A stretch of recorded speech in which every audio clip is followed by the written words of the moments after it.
નમસ્કાર મિત્રો, જય હિન્દ, જય ભારત. થોડોક કામમાં વ્યસ્ત હતા એટલે ગ્રાઉન્ડ તો આપણે તમે જોયું છે કે ગ્રાઉન્ડ આપણે 6 તારીખે પાસ કરી નાખ્યું છે. આપણે 6 તારીખે ગ્રાઉન્ડ પાસ કરી નાખ્યું છે, જોઈ લો. એટલે પણ આપણે થોડોક ટાઈમનો અભાવને કારણે આપણે તકલીફ પડી હતી. હવે કઈ રીતના ગ્રાઉન્ડ હતું આપણું, આપણે કીધું હતું કે આપણે તમને ગ્રાઉન્ડ પાસ કરીને બતાવી દઈશું કેટલામાં થયું, કે ગ્રાઉન્ડ કેટલામાં પાસ કર્યું અને કેવી તકલીફ પડી. તકલીફ બધાને પડે, મને પણ પડે, અને હર કોઈ દોડવા જાય ને તકલીફ પડે. એથ્લેટિક હોય ને તો એને પણ તકલીફ પડે દોડવામાં. એટલે શું તકલીફ પડી હતી અને કેવા વિચાર આવતા દોડવામાં. જોકે આપણે બધી વિગત આપણે કહી દીધેલી છે અગાઉ, પણ તોય થોડોક અનુભવ થોડો ફ્રેશ છે. એમ અનુભવ તો ઠેઠ 2012થી આપણને છે કે ગ્રાઉન્ડ કઈ રીતના પાસ કરવાનું, શું કરવાનું, કઈ રીતનું કરવાનું. પણ હવે આ થોડોક ફ્રેશ અનુભવ. પણ આ તો બધું કન્ટિન્યુ એક અનુભવ હોય તો દર વખતે એનો એ થવાનો છે. પણ હવે ઓલું હેબિટ પડી ગઈ એની જેવું છે. ગ્રાઉન્ડ પાસ કરવા જાવ એટલે થોડુંક એમ ન થાય કે ગ્રાઉન્ડ શું થાય, કેમ થાય. ખબર જ છે દોડવાનું છે, ઊભું કાંઈ નથી રહેવાનું. અહીંથી અમે ગયા હતા પેલા જુનાગઢ, સુરતથી. જુનાગઢ પહોંચી ગયા એટલે બપોરે ત્યાં પહોંચી ગયા, જમી કરવીને અને આપણે આરામ કર્યો ત્યાં 5 વાગ્યા સુધી. પછી ભવનાથ મહાદેવના દર્શન કરવા ગયા, એક આશીર્વાદ લઈ આવી. એટલે આપણે રિક્ષામાં બેઠીને પછી ભવનાથ ગયા. એટલે એનો એક વિડીયો મૂક્યો હતો ભવનાથનો, વચ્ચે મજા કરી. એટલે હું કહું લાવો એક ભવનાથ મહાદેવના આપણે એક વિડીયો બનાવીને મૂકી દઈએ. એટલે ત્યાં ભવનાથ મહાદેવ ગયા, દર્શન કર્યા અને સાંજે ત્યાં હળવો નાસ્તો, આપણે હળવો ખોરાક પ્રસાદ લઈને પાછા રૂમે આવતા રહ્યા હતા. એક દોસ્તારનું આપણે અહીંયા વાત થઈ ગયેલી હતી એટલે એક રૂમે વ્યવસ્થિત જગ્યા હતી. એટલે 9 વાગ્યા 9:30 સૂઈ ગયા આપણે. ઊંઘ નહોતી આવતી કે મગજમાં તો હાલતું હતું હું કેમ ગ્રાઉન્ડ થાય, શું થાય. આ બધાની પરિસ્થિતિ છે, હું કહું તમને. થોડીક તકલીફ હતી કે સારું કેમ થાય. આ વખતે તો બધા યુટ્યુબ ફેમિલીને બધાને કહી દીધું છે પાસ કરીને આવશું એમ. એટલે થોડુંક ટેન્શન એમ હતું, બાકી તો ઓછું કાંઈ ટેન્શન ન હોય. પણ રાતે 3 વાગે જાગી ગયા અને આપણે જે ફ્રેશ થવાનું હતું ફ્રેશ થઈ ગયા. એક વખત ગરમ પાણી પીધું, પછી સાથે મોસંબી લઈ ગયા હતા અને કેળા લઈ ગયા હતા. પણ કેળા નહોતા ખાધા, મોસંબી ખાધું હતું, 2-3 ચીર. અને પછી ગ્રાઉન્ડ ગયા એટલે 4:15 જેવું થઈ ગયું હતું. અને પહેલા રાઉન્ડમાં વારો લેવાનો તે ફૂલ ટ્રાય કરી હતી આપણે. 6 વાગ્યાનો ટાઈમ હતો, પણ થોડાક આપણે લેટ પડ્યા એટલે આપણો વારો થોડો પાછળ થઈ ગયો હતો અને થોડી બબાલ થઈ ગઈ હતી. એ તો ચાલુ જ રહે ભરતીમાં. આ બાજુથી સાહેબે ઊભા કર્યા તો અમે આગળ ગયા ને તો પાછળથી બીજા બધું ટોળું આવ્યું. એટલે બધાને ઊભા રાખ્યા હતા, એમાંથી પાછા બેઠાડી દીધા કે તમે બધા બેસી જાઓ. એટલે અમને પાછા બેઠાડ્યા ને ઓલી બાજુથી પાછા ઊભા કર્યા. એટલે એમ એક બેન્ચ પાછી એમ ટપી ગયા. એટલે ત્રીજી બેન્ચમાં આપણો વારો આવ્યો હતો. પહેલો રાઉન્ડ ચાલુ થઈ ગયો હતો 5 વાગે કમ્પ્લીટ, અને પહેલો રાઉન્ડ પૂરો થયો. પછી બીજો રાઉન્ડ 5:30 કમ્પ્લીટ ચાલુ થઈ ગયો. પછી આપણો હતો 6 વાગે વારો. એટલે બહુ કઈ તડકો બડકાની કઈ ટેન્શન હતું નહીં. અને પેલી રિંગ આપણે લઈ ગયા હતા, એ જ રિંગ આપણે અહીંથી લઈ ગયા હતા, ઘરેથી જ લઈ ગયા હતા. જે આમ હાઇલાઇટ થાય, આગેથી દેખાય એમ યાદ કરીને નાખી દીધી હતી. બરાબર.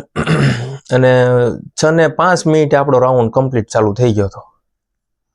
પછી 6:05 ચાલુ થયો ને એટલે તમારે જ્યારે રાઉન્ડ ચાલુ થાય ને ત્યારે મેં કીધું ને અડધી મિનિટ 1 મિનિટ પાછળ લઈ લેવાનું, એટલે આગળ લઈ લેવાનું.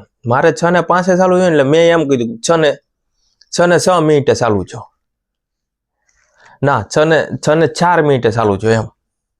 1 મિનિટ પાછળ લઈ લેવાની. એટલે આપણે 29 પૂરું કરવાનું ટાર્ગેટ રાખ્યું.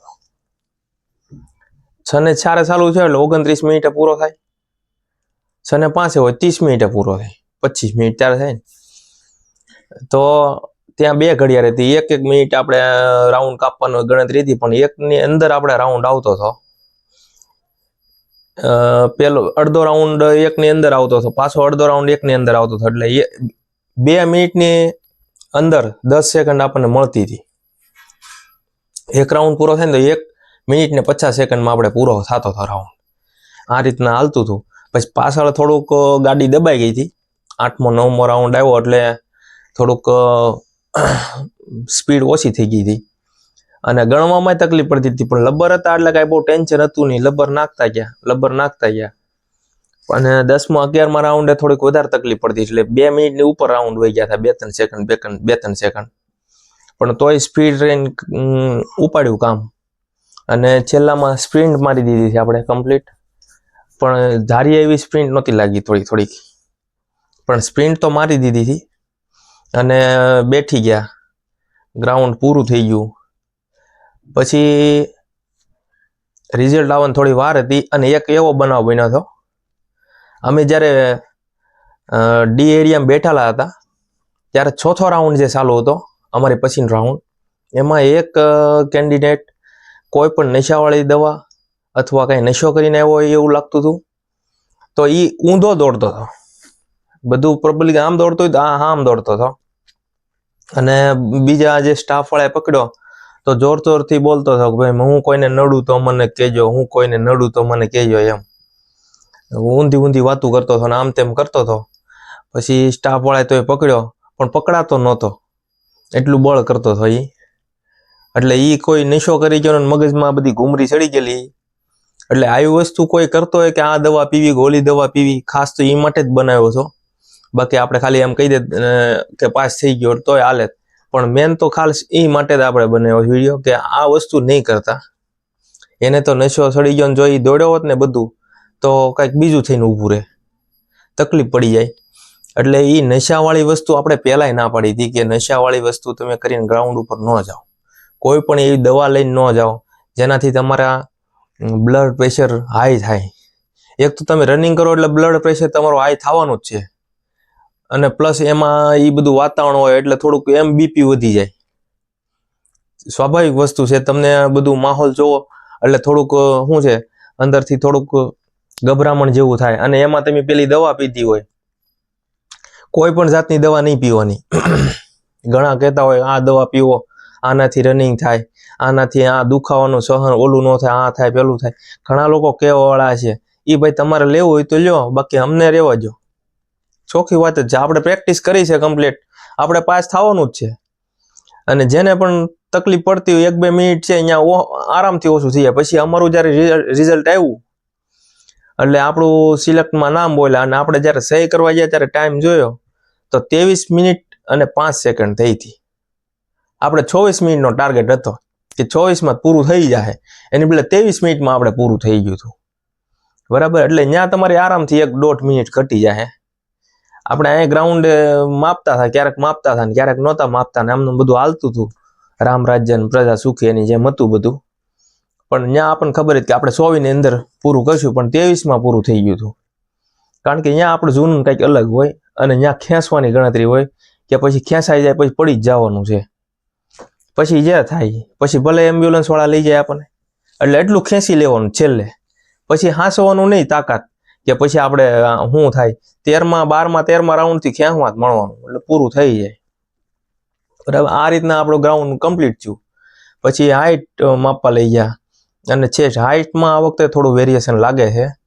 કારણ કે મારે દર વખતે હાઇટ માપો ને તો 179 થાય બધા ગ્રાઉન્ડમાં, બધી જગ્યાએ. મારે 179 હાઇટ થાય છે. આ વખતે મેં હાઇટ મપાવવા ગયો તો મને કે તમારી 178 હાઇટ છે. હું કહું મારી 178 ને 179 હાઇટ છે. તો કે તમારો વાળ કપાવેલા છે ને, આ વાળ કપાવેલા છે ને એટલે હાઇટ ઓછી થઈ ગઈ છે. હું વાંધો નહીં, મારી તો હાઇટ થઈ ગયેલી હતી. એટલે પછી કહું મને ખબર પડતી નહોતી ને જ્યારે ભરતીની તૈયારી કરવા લાગ્યો ને ત્યારથી વાળ ઓડા રાખું છું. બરાબર. કે આપણે પેલા પોલીસ જેવા બનીએ ને તો જ પોલીસ બની ગયું. એક મુદ્દો મારે કહેવાનો ઘણા ટાઈમથી બાકી હતો કે તમે તમારો લુક એક પોલીસ ટાઈપ કરી નાખવાનો. પોલીસ કટ તમારા વાળ હોવા જોઈએ, મૂછું કમ્પ્લીટ, દાઢી ક્લીન હોવી જોઈએ. એક આ રીતનો તમારો ફેસ બનાવી નાખશો ને તમે કાચમાં જોશો ને એટલે તમે એમ લાગશે કે ના આપણે હકીકત સ્ટાફમાં હાલવી એવા છે કે નહીં. ઘણા દાઢી મોટી હોય, વાળ મોટા હોય. ફેશન શો થોડોક છે એટલે થોડુંક વ્યવસ્થિત બની જાવ. તમને બીજા માણસો જોશે ને તો એમ કે છે એલા ભાઈ પોલીસમાં લાગી ગયો એટલું ખાલી તમને એક શબ્દ કાને પડી જાય ને એટલે તમારે અંદરથી એક આગ લાગશે, એક દીહવાળી મૂકીને એનું કામ કરશે. કે તમને કોઈ તમારા પરિવારવાળા, તમારા ગામવાળા એમ કે ને કે ભાઈ તું પોલીસ બની ગયો, આ પોલીસ જેવા લાગે છો, બરાબર? એટલે તમને એક અંદરથી આગ લાગશે કે મારે દોડવું જ છે, મારે વાંચવું જ છે, કે હવે આરું આ કરી બતાવવું પડશે, કારણ કે આ બધાને એમ લાગે પોલીસ બની ગયો, હવે બનવું જ પડશે. એટલે એક અંદર આગ લાગે ને, તમારી જે સ્પીડ છે ને એનાથી સ્પીડ એની દોઢી થઈ જાય. વાંચવાની સ્પીડ વચ્ચે, દોડવાની સ્પીડ વચ્ચે, બધી સ્પીડ વચ્ચે એક લુક તમારો એવો બનાવી નાખો.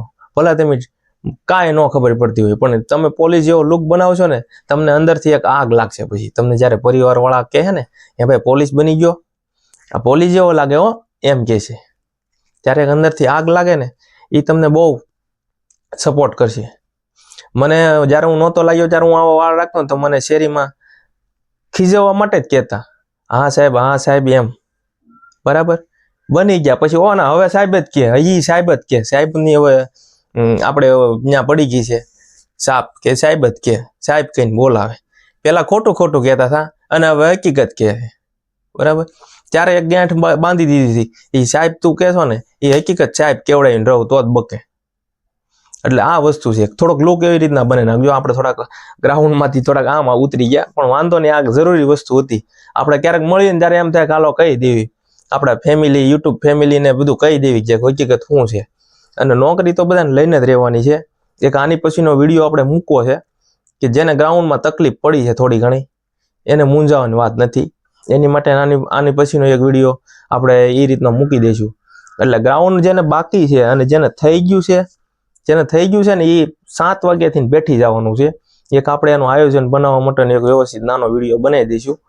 પણ જેને બાકી છે એને ગભરાવાનું નથી. ભલે 27માં આવે, કોકને 11 મિનિટમાં આવે છે, કોકને 10 મિનિટમાં આવે છે, તો એને અહીંયા થઈ જાય. કોન્ફિડન્સ રાખવાનો છે. અને અહીં પ્રેક્ટિસમાં જે આપણે પ્રેક્ટિસ કીધી છે ને એ રીતના જ કરવાની છે. કે લોંગ રનિંગ કરો, પછી સ્પીડ મારો, પછી તમે નાના કદમ લ્યો કે મોટા કદમ લઈને થોડુંક ઓછું દોડો, પછી ટાઈમિંગ લ્યો. 4થા દિવસે તમારે ટાઈમિંગ લેવાનું છે, એટલે કમ્પ્લીટ તમારું આવશે જ તે. અને ઘણાને હજી 1 મહિનાની વાર છે. એક ભાઈની કોમેન્ટ હતી 87 કિલો વજન છે અને 7-3 એનું કંઈક ગ્રાઉન્ડ છે, તો હજી એની પાસે મહિનો છે. મહિનામાં 5-6 કિલો વજન ઘટે. એટલું વજન ઘટાડો ને એટલે તમારું રનિંગ જે એને કંઈક 27-28 મિનિટ જેવું છે, 3 મિનિટ આરામથી અંદર આવી જાય, બરાબર? હું તમને એક વસ્તુનો જવાબ આપતો હોઈશ, અને કોઈ ટ્રેનર આવો નહીં હોય કે એ પોતે ગ્રાઉન્ડ પાસ કરે, આ રીતના પાસ કરે અને પછી તમને બતાવે કે ભાઈ જો પાસ થઈ ગયું છે, બરાબર? અને તમને કોઈ એમ નહીં કે આ પાસ કરીને બતાવ્યું. આપણે તમને પહેલા વિડીયોમાં કીધું હતું કે આપણે પાસ કરીને બતાવશું તમને સામે કઈ રીતના ગ્રાઉન્ડ પાસ થાય. અને આમ નથી કહેતા, આપણે પહેલાંય ઘણા ગ્રાઉન્ડ પાસ કર્યા હતા. અને આ માધ્યમમાં યુટ્યુબમાં તો આપણે આવ્યા જ નહોતા. આ તો બધા ભાઈબંધ દોસ્તારનું હતું કે આવો અને કંઈક કયો. વાંધો નહીં, આપણા ઘણા મિત્રો પાસ થઈ ગયા છે, આમાં મેસેજ આવ્યા છે, પણ હજી તોય મારે જે જોવે ને એવા મેસેજ નથી આવતા. જે આમ ફ્લો આવો સાહેબ પાસ, બરાબર? અને યુટ્યુબમાં લાઈક સબસ્ક્રાઈબ ને જે બાકી હોય કરી દઈએ. બાકી વિડીયો આગળ મોકલો અને બધાને દોડી જવાનું છે. બહુ ગ્રાઉન્ડમાં ગભરાવાની જરૂર નથી, બરાબર? અને બાકી કાંઈ વધારે કહેવું નથી. અને ગ્રાઉન્ડનો અનુભવ બહુ સારો હતો, બહુ એવું કાંઈ હાર્ડ છે નહીં, બરાબર? ગ્રાઉન્ડ બધા સરસ છે. થોડુંક મન આપણે મજબૂત રાખવાનું છે. 8માં 9માં 10માં રાઉન્ડે થોડુંક તકલીફ પડે, પણ તોય ખેંચવાનું જ છે. 8માં 9માં રાઉન્ડે તમે ઢીલું નથી પડવાનું. પછી 8માં 9માં રાઉન્ડે તમારું માઇન્ડ સેટ કેમ કરી નાખવાનું? પહેલેથી ચાલુ કરવાનું. 8 રાઉન્ડ પૂરા થઈ ગયા, જાઓ ચાલો પહેલો રાઉન્ડ ચાલુ કર્યો એમથી ગણો, એટલે તમારું માઇન્ડ પ્રિપેર થાય. પહેલો, બીજો, ત્રીજો, ચોથો, 5મો, બરાબર? 9માં રાઉન્ડથી તમે ચાલુ કરો એટલે સીધો 13 રાઉન્ડ પૂરા થાય. એટલે પછી 9માં રાઉન્ડ પૂરો થાય ને એટલે તમારે પહેલેથી ચાલુ કરો. પછી મારો પહેલો રાઉન્ડ છે, પછી પાછી પહેલેથી ચાલુ કરવાનું. રિંગ તો બધી વહી આપણે એ રાબેતા મુજબ થાય, પણ મગજમાં એવો તમારે કમાન્ડ નાખવાનો કે પહેલો રાઉન્ડ છે. આ રીતના દોડવાનું એટલે કમ્પ્લીટ થઈ જાય. માઇન્ડની જ તે ગેમ છે, પગનું કામ છે જ તે, પણ અહીંથી પાવર જાય ને તો અહીં આવશે. અહીંથી આમ નહીં આવે, બરાબર, આમ જાહે પાવર. તમે માઇન્ડમાંથી કમાન્ડ આપશો તો જ તે પગ તમારા દોડશે. તમે એમ કે હું થાકી ગયો ને ઊભું રહી જવું છે ને, ઊભો ગ્રાઉન્ડમાં રહ્યો એટલે સમજી લઈએ પૂરું. ગ્રાઉન્ડમાં ઊભું રહેવાનું થતું જ નથી. આપણે તમને ગળું ફાડીને કહેવી છીએ, ગ્રાઉન્ડમાં ઊભું જ નથી રહેવાનું. અને ધીમું એટલું નથી પડી જવાનું કે હા ઓલો માંદા જેમ દોડતા હોય એવું નહીં દોડવાનું, કમ્પ્લીટ જ દોડવાનું. મારી આ ઉંમરે, મારી 35 વર્ષની ઉંમર છે, આ 36મું મને એમ છે રનિંગ છે. તો 35 વર્ષે આમાંથી આપણા યુટ્યુબ ફેમિલીમાંથી કોઈ નહીં રનિંગ કરવા ગયું હોય. કોણ રનિંગ કરવા જોઈએ 35 વર્ષે? મને કહેજો, એક કોમેન્ટ કરજો ખાલી કે ભાઈ સાહેબ હું મારે 35 વર્ષ છે, હું 35 વર્ષે 23 મિનિટમાં પૂરું કરી નાખતો હોઉં તો તમારથી કેમ ન થાય? તમે તો યંગ છો, હજી 18 વર્ષ, 20 વર્ષ, 22 વર્ષ, 25 વર્ષના છો, તો તમે તો આરામથી કરી નાખો ને. હું 35 વર્ષે 23 મિનિટમાં પૂરું કરીને આવો તમને બતાવતો હોય કોલ લેટર. આ 35 મિનિટને જો આમાં બર્થ ડેટ છે, આપણે બર્થ ડેટ તમને જો અહીં બતાવો, અહીં બર્થ ડેટ છે 90માં. આ બર્થ ડેટ સાથે તમને બતાવું છું, આ 90માં બર્થ ડેટ છે, બરાબર. હું તમને 35 મિનિટમાં બતાવું છું પાસ કરીને, તો તમે કેમ નથી કરી શકતા? 35 વર્ષે હું તમને 23 મિનિટમાં પૂરું કરીને બતાવું છું તો તમે કેમ નથી કરી શકતા? આ જ મેન વસ્તુ છે, કરવાનું છે બધાને, બરાબર, અને થઈ જશે. પછી હવે આવતા વિડીયોમાં આપણે એક આજે અમુક વિદ્યાર્થીને તકલીફ પડી છે ગ્રાઉન્ડમાં, જે બી કારણ હોય, અમુકને હાઇટમાં, અમુકને ચેસ્ટમાં, તો એની માટે કંઈક અલગ આપણે વિચારણા કરી છે, એની માટેનો આગળ એક વિડીયો લાવશું. બાકી જે લાઈક, સબસ્ક્રાઈબ અને આગળ મોકલો એ મોકલી દેજો. જય હિન્દ, જય ભારત. અને મેસેજ મારે હવે જોવે સાહેબ 5 અને કેટલી મિનિટમાં થયું, બરાબર. જય હિન્દ, જય ભારત.